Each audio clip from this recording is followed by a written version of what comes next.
닥터 엠버의 응급의학연구소에 오신 것을 환영합니다. 오늘은 우리들에게 정말 중요한 내용을 들고 왔습니다. 응급실에서 근무하는 의료진이라면 지나칠 수 없을 주제. 바로 2025년 아하 CPR 가이드라인 업데이트입니다. 2020년 가이드라인 이후 5년 만에 개정판이 나왔는데요. 오늘은 이 개정판의 내용에 대해 다뤄보도록 하겠습니다. 오늘도 우리 응급실의 덕 선생님과 함께합니다. 안녕하세요. 오늘도 응급실에서 열심히 고르고 있는 덕 선생입니다. 저번 가이드라인도 겨우 다 봤는데 벌써 개정판이 나오다니 새로 읽느라 정말 힘들긴 했지만 오늘 한번 핵심 내용만 쏙쏙 골라보겠습니다. 좋습니다. 5년 만에 대대적으로 개정된 2025 AHA 가이드라인. 사실 전체 양은 엄청나긴 합니다. 하지만 이걸 다 읽어보기엔 바쁜 현생에 너무 부담스럽잖아요. 오늘 이 시간에는 2020년 지침과 비교해서 무엇이 달라졌나, 그리고 당장 오늘 근무 중에 뭘 바꿔야 하나를 중심으로 아주 콤팩트하게 다뤄보겠습니다. 그럼 첫 번째 파트로 소아 BLS부터 출발해보겠습니다. 피디아트릭 BLS. 새 가이드라인을 읽으면서 소아 파트에서 제일 놀랐던 건 이거였어요. 심폐소생술 교육 갱신할 때마다 열심히 배웠던 투핑거 컴프레션 방법이 이제는 아예 삭제되었더라고요. 맞아요. 연구 결과상 투핑거 컴프레션은 컴프레션의 깊이도 그렇고 컴프레션 부위도 제대로 준수되지 않는다는 결과가 있어서 이제는 아예 삭제되었어요. 그래서 이제는 1살 미만의 영아, 인텐츠에게는 흉곽을 감싸지고 두 엄지손가락으로 컴프레션하는 투썸 인서클링 컴프레션이나 한쪽 손의 손꿈치를 이용하는 원핸드 테크닉을 권장하고 있어요. 물론 1살 이상의 소아, 칠드런에게는 체격에 따라 원핸드로 하거나 통상적인 투핸드 테크닉을 유연하게 사용하면 되고요. 교육받을 때 투핑거 컴프레션 할 때마다 손가락만 구부러지고 누르기 정말 힘들었는데 이제 좀 더 간편할 것 같아요. 그리고 이물질로 인한 기도 폐쇄 처치도 좀 바뀌었던데요. 그렇죠. 시비어한 기도 폐쇄 시 인텐츠는 기존처럼 등 두드리기 5번, 가슴 밀어내기 5번을 교대로 하는 것을 유지하지만 칠드런은 기존에는 하임리 기법이라고 불리는 복부 밀어내기만을 권장했었는데 이제는 등 두드리기 5번, 복부 밀어내기 5번을 교대로 하도록 바뀌었어요. 이 내용은 뒤에 나올 성인 BLS에도 동일하게 바뀌었는데요. 이렇게 바뀐 이유는 교육적 목적으로 가이드라인의 일관성을 유지하기 위해서라고 합니다. 예전에는 인텐츠하고 나머지하고 따로 외웠어야 했는데 이제 등 두드리기와 흉북부 밀어내기의 반복으로 비슷해져서 외우기가 편하네요. 학생 때 이거로 시험 문제 나온 적도 있었는데 이제 교수님들 시험 문제 다시 내셔야겠어요. 헤헤헤. BLS의 수준이다 보니 일반인들도 다뤄야 할 수 있는데 외우기 편해져서 실제 상황에서도 떠올리기 편할 거라고 생각해요. 아무래도 당황스럽고 긴장되는 상황이니 내용이 쉬울수록 떠올리기 좋겠죠? 참고로 인텐츠에서 복부 밀어내기를 하지 않는 이유는 회부학적 구조상 복부 장기 손상의 위험성이 높기 때문입니다. 그리고 이건 기본이지만 한번 짚고 가면 기도 폐쇄 상황에서 환자가 의식을 잃고 늘어지면 맥박 여부와 상관없이 CPR을 시작해야 해요. 이는 흉부 압박이 혈액순환뿐만 아니라 인트라소라식 프레셔를 상승시켜 이물질의 배출을 도울 수 있기 때문입니다. 그럼 소아 BLS는 여기까지 다루도록 하고 이제 성인 BLS로 넘어가 볼까요? 어덜트 BLS. 성인 BLS에서는 크지는 않지만 몇 가지 변화들이 생겼더라고요. 어떤 게 있었을까요? 첫 번째로 눈에 띄는 건 바로 CPR 할 때 포지셔닝에 대한 내용이었어요. 맞아요. 이번 가이드라인에서는 환자의 몸통 높이가 구조자의 무릎 높이 정도에 위치하도록 권장하는 내용이 추가되었어요. 우리가 응급실에서 CPR을 할 때는 바닥에서 하기보다는 베드에 올리고서 진행하게 되죠. 이때 침대가 너무 높으면 직각으로 컴프레션하기 힘들고 너무 낮으면 우리 허리가 힘들잖아요. 응급실 베드 높이를 무릎 높이로 조절하는 거. 사소해 보여도 하이 퀄리티 CPR을 유지하려면 정말 큰 포인트입니다. 그렇긴 한데 요즘 누가 손으로 CPR 하나요? 기계로 하는 CPR이 대세잖아요. 그런데 가이드라인에는 기계 CPR에 대해서 좀 회의적인 것 같더라고요. 아쉽지만 맞아요. 이번 가이드라인에서도 메카니컬 CPR을 루틴하게 사용하는 것은 권장하지 않는다고 하네요. 아직까지 발표된 연구상 매뉴얼 CPR보다 메카니컬 CPR이 우월한 결과를 낸다는 연구는 없고 오히려 신경학적 예후가 불량했다는 결과만 있었어요. 실제로 기계를 사용해서 CPR을 진행하는 선생님들 중에는 많은 분들이 매뉴얼로 하는 것보다 훨씬 잘 돌아오는 것 같다고 느끼시는 분들도 많은 것 같은데 이게 참 연구 결과가 잘 안 나오네요. 그래도 근거로 인용된 논문들이 2000년대 중반에서 2010년대 중반에 나온 데이터가 많고 불량한 결과와 연관된 요인 중에 첫 제세동까지 걸리는 시간이 오래 걸린다는 내용이 있어요. 그 후로 10년이나 지나 의료진들이 메카니컬 CPR에 더 능숙해졌을 테니 점점 결과가 좋아질지도 모르죠. 맞아요. 게다가 이제는 사람도 부족한데 기계도 못 쓰면 진짜 CPR 하기 힘들어요. 다음으로는 앞에도 말씀드린 이물질 기도 폐쇄 처치 알고리즘에도 변경이 있어요. 이제는 성인도 등 두드리기 5번과 복부 밀어내기 5번을 교대로 시행하게 되었습니다. 앞에서도 말씀드렸듯이 이 변화는 교육적 일관성을 위해서라고 합니다. 소생술을 많은 사람들에게 효과적으로 전달하려는 노력이라고 생각해요. 성인 BLS에서 마지막으로 살펴볼 내용은 최근 뉴스에도 나왔던 브래지어 조정에 관한 내용입니다. 가이드라인에는 심정지 상태의 성인에게 제세동 패드를 부착할 때 브래지어를 제거하는 대신 위치를 조정하는 것이 합리적일 수 있다고 명시되었어요. 자극적인 워딩이어서 그런지 심폐소생술 가이드라인 개정이 공중파 뉴스까지 타게 되었죠? 저도 그 뉴스 봤어요. 근데 이 브래지어 조정에 관한 권장사항이 가이드라인에 굳이 추가된 이유가 뭔가요? 연구에 따르면 여성이 남성보다 공공장소에서 제세동을 받는 비율이 낮다고 해요. 이 낮은 비율에 영향을 끼치는 요인들 중에 패드를 붙이기 위해 맨가슴을 드러내야 한다는 것에 대한 불편함이나 이로 인한 성추행 혐의를 받을 수 있다는 두려움이 있다고 합니다. 그래서 이런 내용이 추가가 된 거군요. 브래지어를 완전히 제거하는 것 외에도 위치를 조정하는 것도 권장하여 여성들이 제세동을 받는 비율을 높여보려고 하는 거네요. 그렇죠. 적절한 심폐소생술을 시행하는 데에 방해되는 요인들을 제거해보려고 노력한 내용이라고 생각해요. 근데 브래지어에는 금속 와이어가 들어있을 텐데 그게 있는 채로 제세동을 하게 되면 문제가 생기지는 않을까요? 가이드라인의 보충 내용에는 동물 실험을 통해 이에 대해 확인한 연구를 소개하고 있는데요. 배지를 이용해서 실험한 결과 금속 와이어 위에 제세동기 패드가 붙은 상태로 쇼크를 주더라도 제세동 성능에는 문제가 없고 피부 화상을 비롯한 각종 문제도 발생하지 않았다고 합니다. 이것 외에 제시하고 있는 연구는 없긴 하지만 금속 와이어 때문에 문제가 발생할 가능성은 낮지 않을까요? 그렇겠네요. 그래도 이런 이슈로 뉴스도 많이 나와서 새 심폐소생술 지침도 홍보가 되고 했으니 오히려 좋아? 헤헤헤. 그렇게 생각할 수도 있겠네요. 성인 BLS에 대해서는 여기까지 다루도록 하겠습니다. 그럼 이제 전문 소생술로 넘어가 볼까요? 피디아트릭 ALS. 지금부터는 전문 소생술 중 소아 전문 소생술에 대해 얘기해 보겠습니다. 다행히 소아 전문 소생술에는 크게 바뀌거나 추가된 건 없는 것 같아 다행이에요. 맞는 말씀이에요. 그래도 몇 가지 변경점에 대해서 살펴보자면 우선 소아 CPR에서의 에피네프린에 대한 권고사항이 좀 더 깔끔해졌어요. 사실 2020년 가이드라인에 있는 소아 CPR 알고리즘 표는 성인 알고리즘과 크게 다르지는 않았지만 권고사항의 세부 내용은 좀 달랐거든요. 당시 권고사항에는 쇼커블과 논쇼커블의 구분 없이 체스트 컴프레션을 시작한 후 5분 이내에 첫 에피네프린을 줘라 정도로만 나와 있었는데 이번 가이드라인에는 알고리즘 표와 동일하게 진행할 수 있게 권고사항을 수정했어요. 성인과 마찬가지로 리듬에 따라 나눠서 논쇼커블이면 에피네프린을 최대한 빨리 주고 쇼커블이면 일단 쇼크를 주면서 CPR을 하고 다음 리듬 체크 때 ROSC가 되지 않으면 에피네프린을 주는 거죠. 그럼 이제 소아도 성인도 알고리즘은 똑같이 기억하면 되겠네요.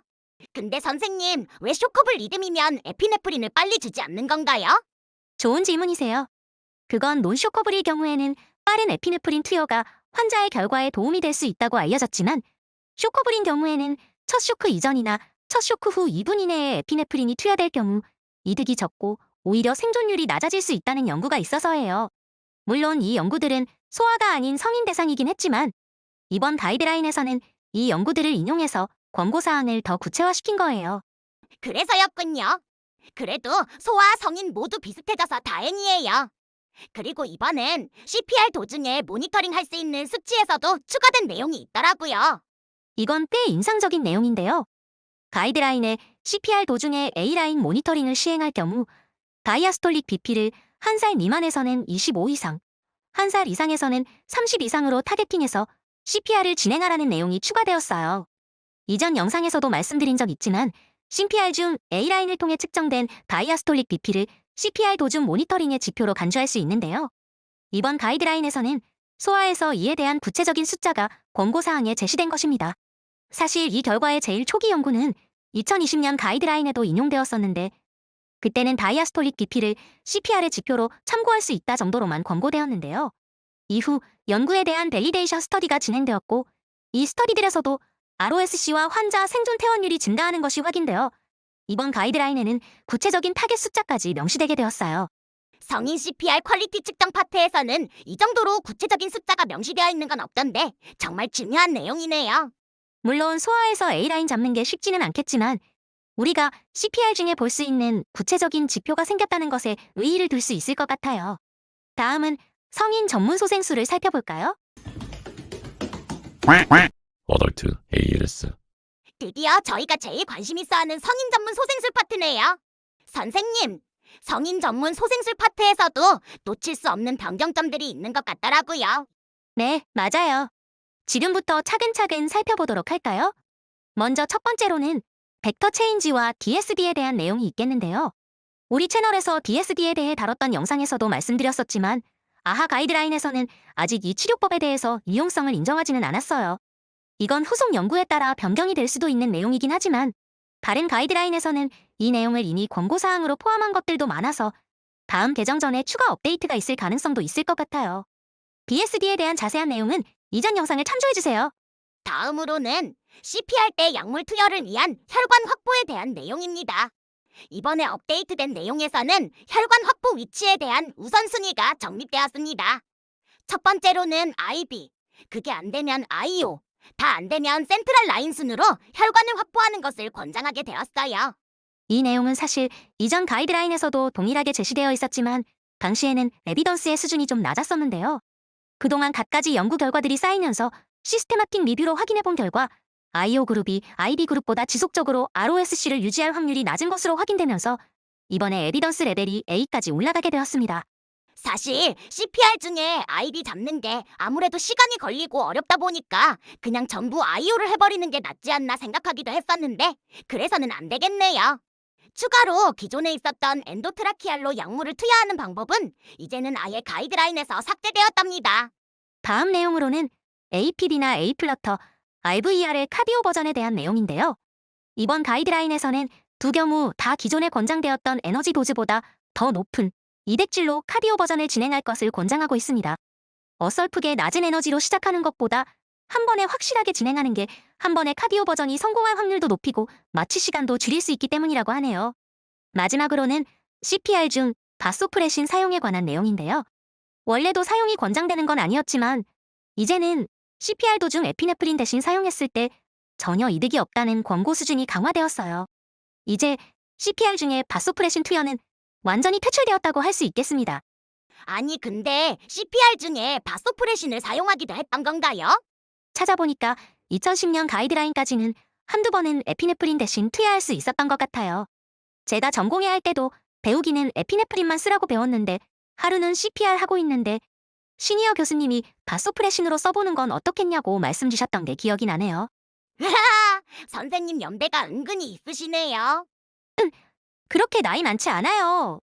쓸데없는 소리는 그만하고 이제 오늘 다룰 마지막 파트 포스트 카디악 어레스트 케어로 넘어갈게요. 포스트 카디어 어레스트 케어. 포스트 카디악 어레스트 케어 소생 후 치료는 살려놓은 환자를 어떻게 잘 지켜내느냐의 싸움이죠. 그 치료법 중 하나가 우리가 TTM이라고 부르던 목표 체온 치료인데요. 이번에 이 내용이 어떻게 바뀌었는지 덕 선생님이 한번 말씀해 주시겠어요? 네, 선생님. 우리가 이전에 흔히 저체온 치료나 TTM이라고 불렀던 치료가 이제는 더 포괄적인 템퍼러처 컨트롤이라는 용어를 사용하게 되었어요.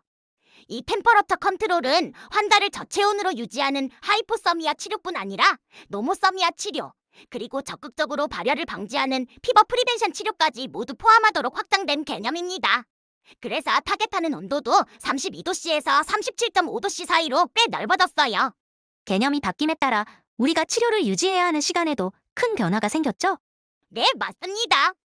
이전에 TTM 시절에는 목표 온도에 도달한 뒤 24시간 동안 온도를 유지하는 게 권고사항이었잖아요. 이번 가이드라인에서는 ROSC 후 총 36시간 동안 템퍼러처 컨트롤을 지속하라고 권장하고 있습니다. 왜 갑자기 12시간이나 늘어났지? 라고 생각하실 수 있는데 이건 치료의 개념 자체가 달라졌기 때문이에요. 예전에는 체온을 일정하게 유지하는 시간에 집중했다면 이제는 ROSC 직후부터 36시간 동안 절대로 발열이 생기게 두지 말라는 메시지가 담긴 내용입니다. 이는 여러 연구에서 심정지 후 발열이 불량한 신경학적 예후와 강한 연관이 있는 것으로 확인되었기 때문이에요. 24시간만 체온을 유지하고 끝내는 게 아니라 36시간까지는 발열이 발생하지 않도록 적극적으로 행동해야 하는 거네요. 그리고 선생님, 신경학적 예후 판정 부분에서도 변한 부분이 있더라고요. 맞아요. 그동안 예후 판정 지표라고 하면 전부 불량한 예후만 예측해주는 우울한 내용들밖에 없었는데요. 이번에는 드디어 좋은 예후를 시사하는 지표들이 가이드라인에 명시되었어요. 와, 보호자분들께 이런 지표들이 보이니 희망을 버리지 말자고 말씀드릴 근거가 생긴 거네요. 어떤 것들이 있을까요? 가이드라인에는 크게 4가지를 제시하고 있는데요. 첫째, 통증 자극에 피하거나 그 이상의 반응을 보이는 경우. 둘째, 심정지 72시간 내에 NSE 레벨이 정상일 경우. 셋째, 심정지 72시간 내에 뇌파 검사상 디스차지 없이 지속되는 백그라운드 뇌파가 확인되는 경우. 넷째, 심정지 2일에서 7일 사이에 브레인 MR에서 디퓨전 리스트릭션이 없는 경우를 말하고 있습니다. 물론 신경학적 예후 예측이라는 건 하나의 파인딩만 가지고 단정적으로 판단하는 건 아니고 여러 검사 결과들을 토대로 종합적으로 판단해야 해요.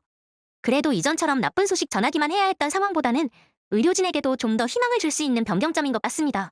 지금까지 2025년 아하 CPR 가이드라인의 주요 변경점들을 살펴봤습니다. 물론 오늘 내용이 변경된 내용의 전부를 다룬 것은 아니고요. 신생아 소생술, 소아 심정지 후 치료, 특수 상황으로 인한 소생술에 대한 부분은 불량 관계상 생략하였으니 이에 대해서는 가이드라인 하이라이트를 한번 읽어보시는 게 좋겠습니다. 하나 더 추가로 말씀드리자면 BLS 파트에서 오피오이드 과다 사용이 의심되는 경우 날록손을 사용하라는 내용이 이번 가이드라인에서는 대단히 강조되고 있습니다. 이건 아무래도 최근 미국에서 오피오이드 과용으로 인한 사회적 문제가 점차 심해지고 있기 때문인 것 같은데요. 아직 우리나라에서는 의료 현장에까지 영향을 줄 만큼 오피오이드 과용이 심각하지는 않은 것 같아 내용을 다루지는 않았지만 앞으로 어찌 될지 모르니 날록손 사용 용량 정도는 한번 익히고 가시는 게 좋을 것 같습니다. 날록손 투여는 ID, IN, IO 모두 가능하고요. 용량은 단순 오버도즈에서는 성인은 0.3mg에서 2mg까지, 소아는 kg당 0.1mg이고 어레스트 중 투여는 IB나 IO로 성인 2mg, 소아 kg당 0.1mg입니다. Take home points. 오늘의 내용을 간단하게 살펴보는 페임콤 포인트입니다. 첫째, 이제 투핑거 컴프레션은 그만하세요. 나이에 따라 투썸 테크닉이나 원핸드 테크닉으로 컴프레션 하시면 됩니다.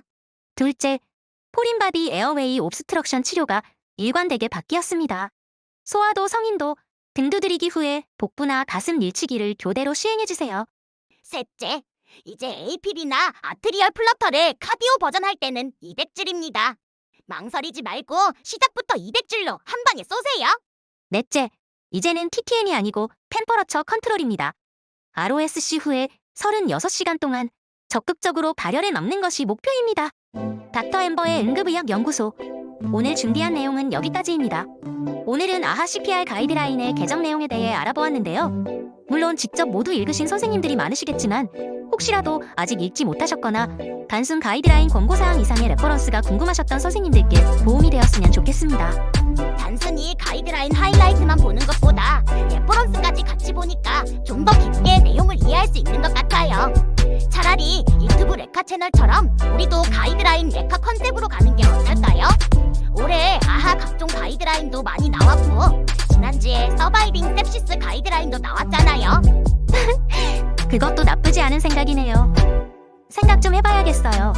영상을 다 보셨다면 영상 하단에 있는 간단한 퀴즈로 내용을 복습해보세요. 오늘도 최전선에서 수고하시는 모든 응급의학과 의료진 여러분, 다같이 화이팅입니다. 지금까지 들어주셔서 감사합니다. 다음에 또 뵙겠습니다.